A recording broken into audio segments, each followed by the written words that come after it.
I actually want to become a chef and own my own restaurant and own like a chain of restaurants if possible. I was actually cooking at home and I was learning from YouTube and reading cookbooks. I also did another internship before I came here. It feels great. It feels great that I get to feed a lot of firefighters, just serving them a hot meal that tastes good. It's just a wonderful feeling.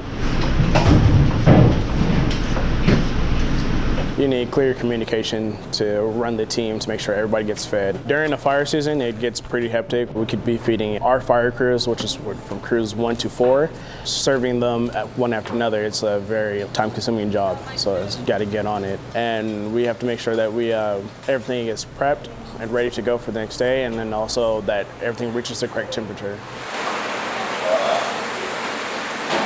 I am actually planning to go to culinary school after I'm done with this. The culinary program teaches you how to be a better cook. I would say definitely join culinary because it's a great opportunity for you if you want to brush up on your skills of cooking.